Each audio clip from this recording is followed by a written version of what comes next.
Hi, I'm Tony Wood with Tyner Commercial Real Estate Services, here with Ben Tyner. Today we're going to be talking about understanding your commercial leases. Whether you're a medical doctor in a medical building, an office professional, or in a retail or industrial space, there are many varieties of commercial leases that pertain to the different types of properties in ownership, and it's very important to understand your lease, what it says, and we're going to try to address some of the questions that are submitted to us on a regular basis. One of the questions I get the most year after year is a phone call from someone I've maybe never met, was referred by a friend, who's asking me a question about why did their rent go up? Even though they have set increases, they are receiving these new invoices or bills for additional rent. More times than not, these people have not ever really read their lease. When I asked them why they didn't read their lease, they said there were just too many pages or too many words, or they started to read it and they really couldn't understand it anyway, and they gave up. Read your lease would be the number one rule to understanding your lease and what it says. Believe me, once you begin to read these leases, and you may have to do it 2 or 3 times, you will find that it is very understandable, and there are very important elements of that lease that pertain not only to you and your business, but how you will pay rent and what types of charges can be passed through to you. So I really encourage you from the get-go, if you're doing a commercial lease, be sure to read every page, and if you have questions, have someone answer them for you to your satisfaction before you go forward. Now, traditionally, there's 3 general types of leases. There's triple net leases that in the Sacramento market typically apply to retail buildings or medical buildings. You've got your modified gross leases, which would typically apply to low-rise office buildings and industrial buildings, and then full-service leases, which typically are in Class A, Class B, multi-tenant office buildings where you've got shared corridors, entries, and restrooms. Tony, you bring up a very good point. Many of these pass-throughs are property specific. Even though we have 3 general concepts from full service gross, modified gross, and also a net lease, owners often have their own attorneys, or they have their own property specific lease. So it's important, once you have the general concept, to actually auger down in the lease and define what pass-throughs actually exist.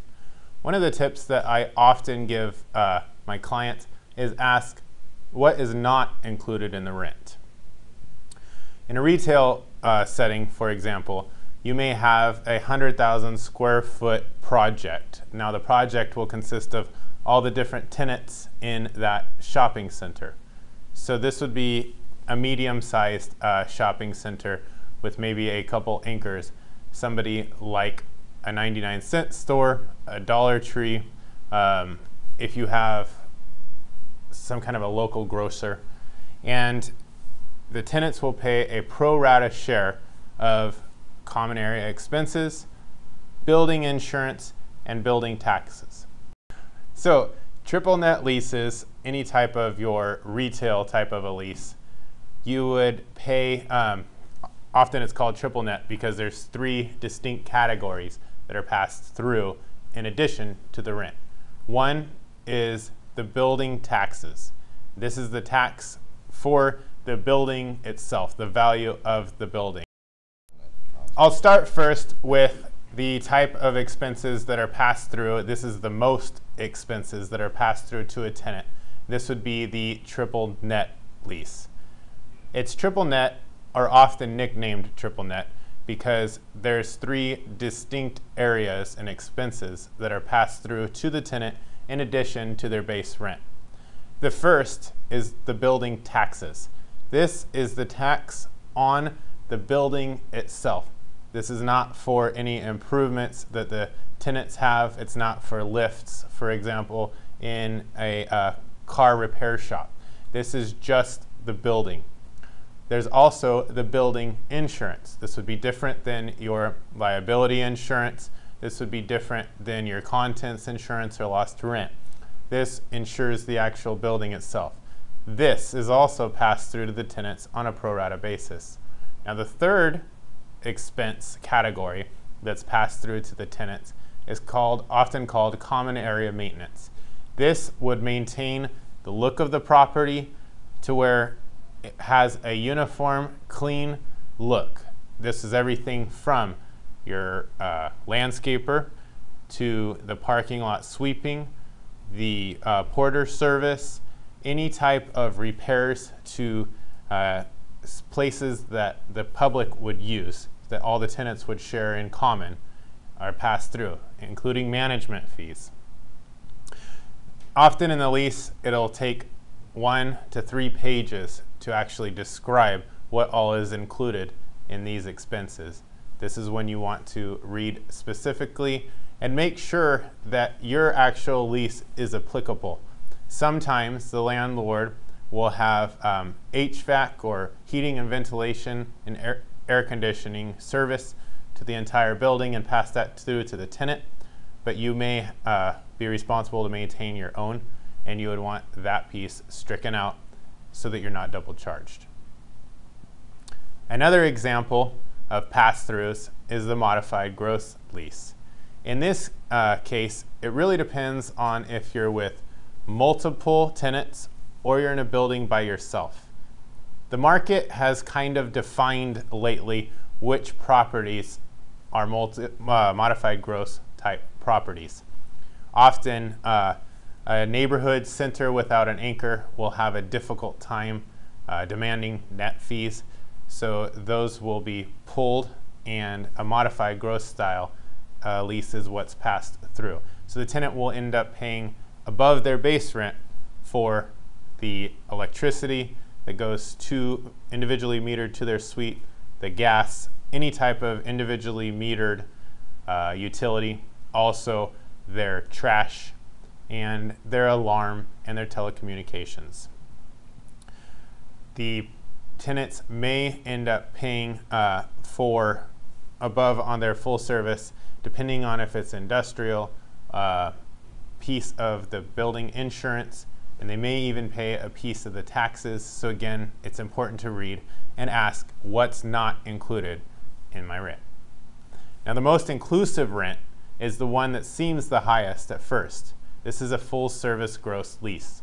Often you see this in a Class A office building, and your electricity in this case would be included, your power, your everything except for your telecommunications, and most likely your alarm. Even the janitorial is often included. These again vary from building to building, so you will want to check your lease. But part of the reason the base rent is higher, not only because it has a nicer building, a nicer look, is also because these other expenses are included in the rent. Now, pass-throughs, this brings up pass-throughs. Pass-throughs are the amount that the expenses to maintain the building and all the common areas increases, ends up being passed through to the tenants. This is why your base year is so important. Landlords will want the first year that you move in to be your base year, and tenants often look to push that base year out as far as possible because it'll take a year to reconcile before the pass-throughs can be charged. So for example, if you had an office building where it was $100,000 to pay for the property taxes, the insurance, the landscaper, the janitorial, the electricity, and the next year it was $110,000. You would have $10,000 that becomes passed through to the tenant based on their percentage of the building. So say they have 10% of the building project, then 10% of the $10,000 would be their one lump sum payment that they would often need to make at the end of the year.